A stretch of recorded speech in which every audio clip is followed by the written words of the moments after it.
لیکن اگر آپ یہ راستہ اختیار نہیں کرتے تو پھر پاکستان کے لوگ آہستہ آہستہ آپ کا جو بت بنایا گیا تھا اس بت کے بارے میں جان چکے ہیں کہ اس کے اندر کیا ہے، اس کی سوچیں کیا ہے، اس کا ویژن کیا ہے، اور آپ قصہ ماضی بن جائیں گے۔ لہٰذا آپ کے لیے بہتر یہی ہے کہ آپ پارلیمان میں آئیے، اپنا رول پلے کیجیے اور اگلے انتخاب میں لوگوں کے پاس جائیے۔ اگر آپ کو لوگ ووٹ دیتے ہیں تو بسم اللہ، لیکن یہ جو آپ اپنی قومی اداروں پہ دباؤ ڈالنے کی کوشش کر رہے ہیں اور ان سے توقع کر رہے ہیں کہ وہ آپ کی مدد کو آئیں گے، تو یہ آپ ان سے ایک غیر آئینی کام کا تقاضا کر رہے ہیں۔ آپ ان سے پہلی بات تو یہ ہے کہ وہ کہہ چکے ہیں کہ ہم اب سیاسی عمل میں نہیں آئیں گے، اور دوسرا یہ کہ آپ ان سے تقاضا کر رہے ہیں، آپ پریشرائز کر رہے ہیں کہ آپ آئین توڑیں، آپ اس ملک کی اسمبلیوں کو فارغ کریں۔ کیسے؟ یہ راستہ آپ نہیں بتا رہے، لیکن آپ ایک ایسا راستہ چننے کی کوشش کر رہے ہیں جس کو پاکستان کے قومی ادارے اب راستہ چھوڑ چکے، لہذا یہ خان صاحب کے لیے بھی بہتر نہیں ہے، ملک کے لیے بھی بہتر نہیں ہے۔ قائرہ صاحب ایک اور بات کی، اس کی بھی ذرا وضاحت فرمائیں۔ انہوں نے یہ بات کہی کہ ایک ادارے سے تو خان صاحب کے سہولت کار جو ہیں وہ ختم ہو چکے ہیں، اور جب تک نئے انتخابات ہوتے ہیں، اگر انتخابات اپنے وقت پہ ہوتے ہیں تو کسی اور ادارے میں بھی ان کا کوئی سہولت کار نہیں بچے گا۔ ظاہر ہے کہ جو اب تو بہت ساری چیزیں سامنے آ گئی ہیں کہ کس طرح دونوں ادارے، چاہے وہ عدلیہ ہو، چاہے جنرل باجوہ صاحب کا وہ بار بار نام لیتے ہیں، ان کے اشتراک سے کیا کچھ ہوتا رہا ہے، تو اب لگ یہ رہا ہے کہ بلاول صاحب اس طرف اشارہ کر رہے ہیں۔ آپ کو اپنی طرف ٹھیک سمجھ رہے ہوں گے، آپ نے اگر کوئی اس طرح سمجھا ہے تو وہ میں آپ کو کیسے کہہ سکتا ہوں کہ ایسا نہیں ہے۔ یہ آپ کی رائے ہے بالکل، اور یہ بات درست ہے کہ اگر ہمارے ایک قومی ادارے نے اس بات کو سمجھا ہے کہ آئین کو قومی اداروں کی طرف، تو یقیناً یہ ایک تاثر تو بہرحال تھا کہ خان صاحب کو سپورٹ تھی، اقرار بھی وہ کرتے ہیں اور باقی ساری یہ اشارے بھی ادھر ملتے ہیں۔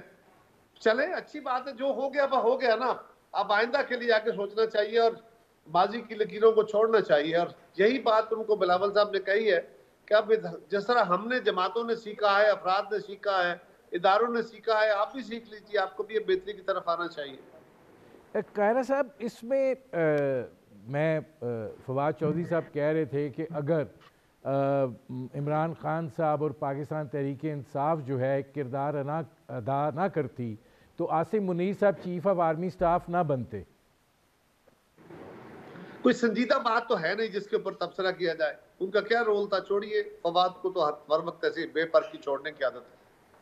اچھا قائرہ صاحب یہ فرمائیے گا کہ اب ایک نیا شوشہ آیا ہے، وہ ہے ٹیکنوکریٹ حکومت کا، کہ جی 2 سال کے لیے ٹیکنوکریٹ حکومت لائی جائے۔ اب ایک تو 2 سال کے لیے کیسے آئے گی، اور دوسرا یہ کہ ان حالات میں جبکہ یہ 3 جو چیزیں ہیں، سیاسی عدم استحکام، معاشی زبوں اور پھر دہشت گردی، یہ اس میں جکڑا ہوا ملک ہے، تو آپ کو لگتا ہے کہ اس میں کوئی جان ہے؟ ندیم صاحب، پہلے کسی بات کو یا اس کے اوپر بحث کرنے سے ضروری ہے کہ ہم دیکھیں کیا یہ ممکن ہے۔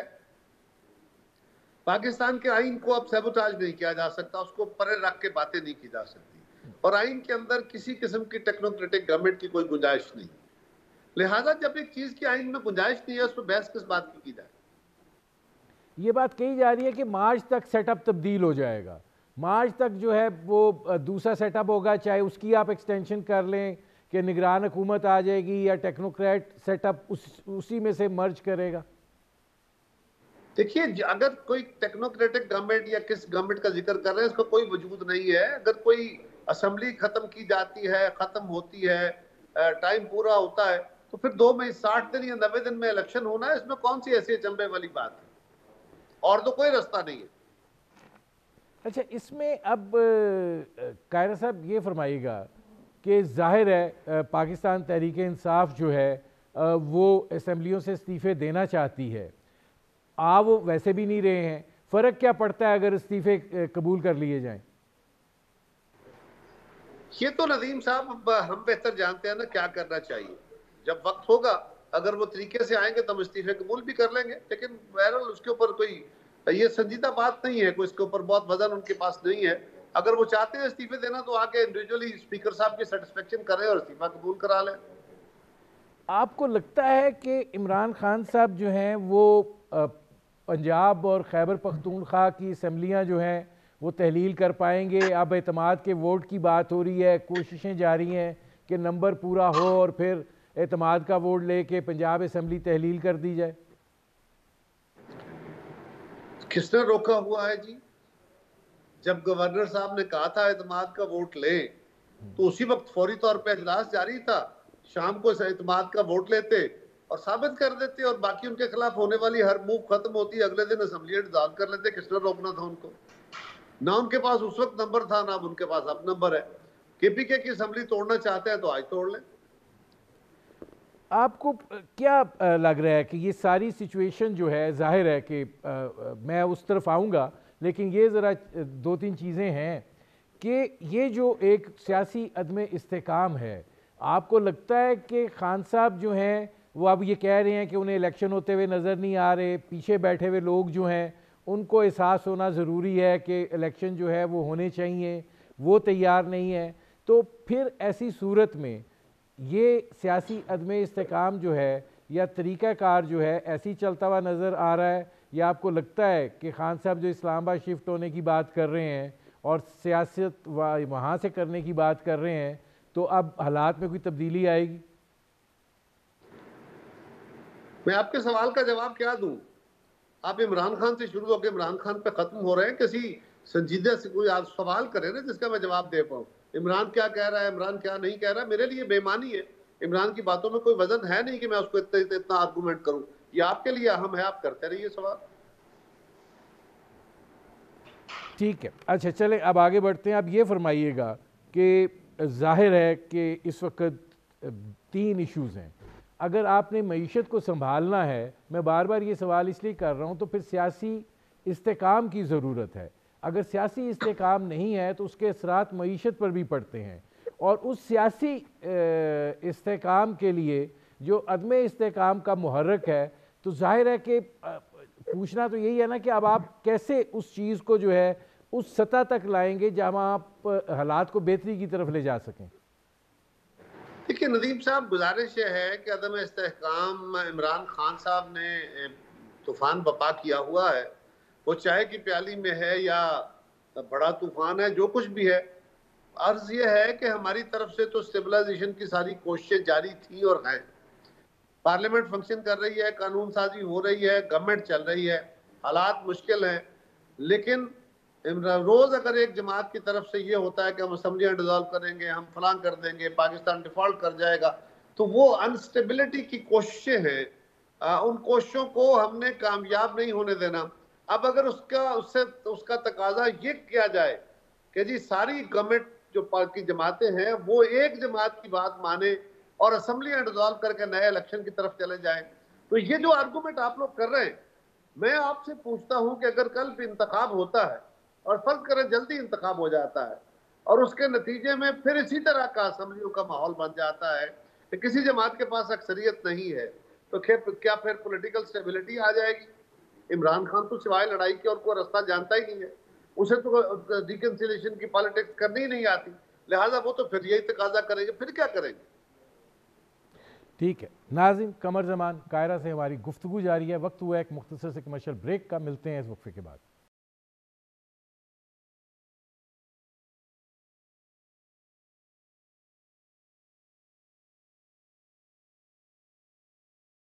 Welcome back.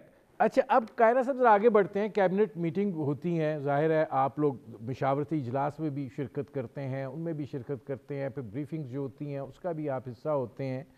اب یہ جو اس وقت پاکستان کی معاشی صورتحال ہے، بہت ساری توقعات وابستہ کی گئی تھی کہ آئی ایم ایف میں اگر ہم چلے جائیں گے تو اس کے نتیجے میں ہمارے دوست ممالک جو ہیں وہ آگے آئیں گے. اب جو کچھ بھی ابھی تک نوید سنائی جاتی رہی دوست ممالک کے حوالے سے، ابھی تک وہ مٹیریلائز ہوتی ہوئی دکھائی نہیں دے رہی. اور ظاہر ہے کہ پاکستان کے اندر اس وقت جو صورتحال ہے اس میں آپ معاشی ایمرجنسی کا لفظ استعمال نہ کریں، لیکن بچت کے راستے اپنانے کی طرف جو ہے وہ بڑھا جا رہا ہے، ظاہر ہے اس کا پلان بھی ہے، اس پہ میٹنگز بھی ہو رہی ہیں، آج کراچی میں بھی ہوئی ہے. تو آپ کو کیا لگتا ہے کہ حالات جو ہیں وہ آگے مزید گمبھیر ہونے جا رہے ہیں، یا یہ کہ نہیں آپ کو امید ہے کہ دوست ممالک آئیں گے اور اس وقت جو صورتحال ہمیں درپیش ہے اس میں ہماری کوئی معاونت ہو سکے گی؟ ندیم صاحب، اس ساری صورتحال میں جو کہ یقیناً بڑی سنجیدہ صورتحال ہے، اس صورتحال سے نکلنے کے لیے دو تین جہتوں سے کام کرنا ہے. ایک یہ ہے کہ آپ کو عالمی ادارے جو ہیں وہ سپورٹ کریں، آپ کی تجارت بڑھے. دوسرا یہ ہے کہ آپ پاکستان کی اپنی پروڈکشن بڑھائیں. اور تیسرا یہ ہے کہ آپ اپنی بیلٹ بھی ٹائٹ کریں، آپ اپنے آپ کو ریگولیٹ کریں، آپ اپنے تصرف کو کم کریں.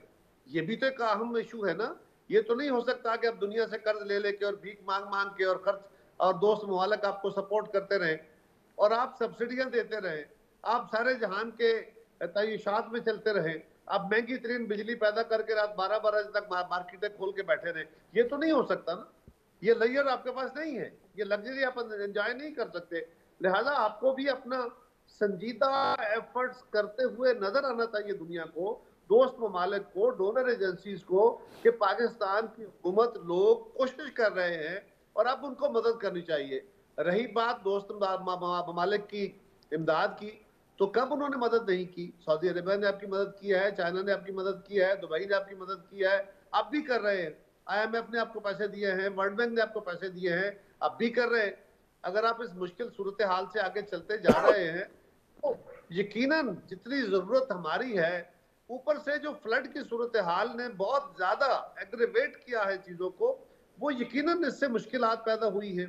جو تیل کی قیمتیں عالمی منڈی میں بڑھی ہیں اور روس اور یوکرین کی جنگ نے جو پوری دنیا کی اکانومی میں ایک بحران پیدا کیا ہے، اس کے اثرات اور ثمرات ہم پہ بھی آنے ہیں.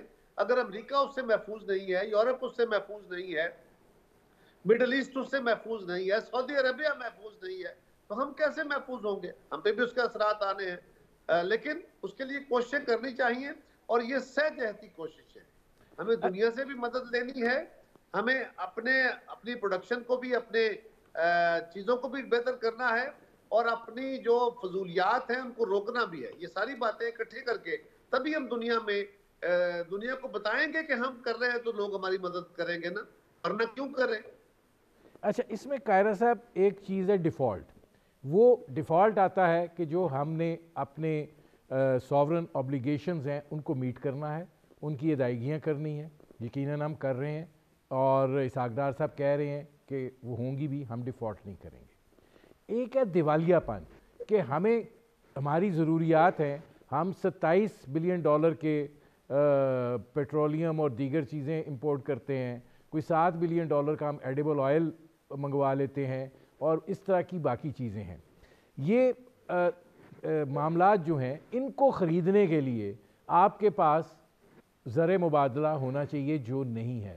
تو آپ کدھر دیکھتے ہیں؟ ڈیفالٹ کو چھوڑ دیجئے، کیا ہم دیوالیہ پن کی ایج کے اوپر واک کر رہے ہیں؟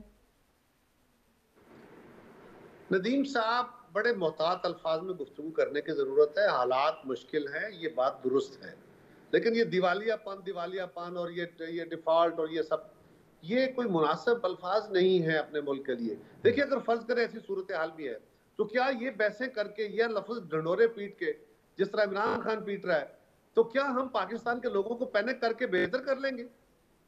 حکومت اگر اس طرف کوششیں نہیں کر رہی تو پھر بتائیے. اب کوشش کرنی چاہیے نا. پاکستان میں کیا کوئی باہر سے تیل آنا رک گیا ہے؟ ہاں، مشکل میں پیسے دے تو رہے ہیں. کیا باہر سے ایڈیبل آئل آنا ختم ہو گیا ہے؟ آپ کو $70 ارب کی چیزیں باہر سے منگواتے ہیں. عمران خان بڑا ڈھول پیٹتا رہا کہ میں 30 ارب تک ایکسپورٹ کو لے کے گیا تھا. وہ یہ نہیں بتاتا کہ میں 40 ارب سے اپنی امپورٹ جو ہے وہ $70-75 ارب تک لے گیا تھا، اور پاکستان کا فسکل ڈیفیسٹ اس قدر خوفناک ہو گیا کہ اس کو برج کرنا مشکل ہو گیا ہے. آج ہم اس کو برج کر رہے ہیں. پچھلے سال کا جو فسکل ڈیفیسٹ تھا وہ کوئی 18-19-20 ارب کا تھا. اب ہم کوشش کر رہے ہیں کہ اس کو شرنک کر کے 6-7 ارب کے درمیان لایا جائے. پھر بھی مشکلات ہیں، لیکن ان مشکلات میں سے نکلنا ہی تدبر اور حکمت عملی کی ضرورت ہے. اسی کے لیے ہم کہہ رہے ہیں کہ سب کو سر جوڑ کے اجتماعی